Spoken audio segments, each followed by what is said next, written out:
ஒரு வண்டி வாங்கலாம்னு வந்தேங்க. அப்படியே மைண்ட்ல பல பிளாஷ்பேக் ஓடுது. இப்ப இந்த வண்டி வாங்கினது எனக்கு ஒன்றும் பெருசா தெரியல, கடவுள் ஆசீர்வதிச்சிருக்காரு.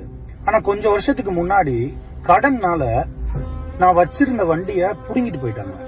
என் மேல உள்ள கோவத்துல நான் போட்டு வச்சிருந்த துணிமணி எல்லாத்தையும் ரூமுக்கு வந்து பேக் பண்ணி எடுத்துட்டு, எனக்கு தெரியாம எடுத்துட்டு போயிட்டாங்க. என்கிட்ட ஒரே ஒரு டிஷர்ட், ட்ராக் பேண்ட், நான் போட்டிருந்த ஒரே ஒரு டிஷர்ட், ட்ராக் பேண்ட் மட்டும்தான் இருந்துச்சு. ஆனா உண்மையிலே அதெல்லாம் நினைச்சு இப்ப நான் சந்தோஷப்படுறேன். அதெல்லாம் நடக்கலன்னா எனக்கு புத்தி வந்திருக்காது, வாழ்க்கைனா என்னன்னு எனக்கு தெரிஞ்சிருக்காது. கண்டிப்பா இந்த நிலைமைக்கு நான் வந்திருக்கவே மாட்டேன். அம்மா அப்பா உதவி இல்லாம, சொந்த பந்த உதவி இல்லாம தனி மரமா நின்னு வாழ்க்கையில ஒரு இடத்துக்கு வர்றதாங்க உண்மையான வெற்றி. நம்மள மாதிரி ஆளுகள் எல்லாம் காப்பாத்த அம்மா அப்பா சம்பாரிச்சு வச்ச சொத்து பத்தெல்லாம் கிடையாது. ஒவ்வொரு அடியும் விழுகிறப்ப நம்மளே தான் எந்திரிக்கணும், வேற வழி இல்ல. உதவின்னு கேட்டா யாரும் உதவி பண்ண மாட்டாங்க, போனை கூட எடுக்க மாட்டாங்க. நாதி இல்ல நமக்கு.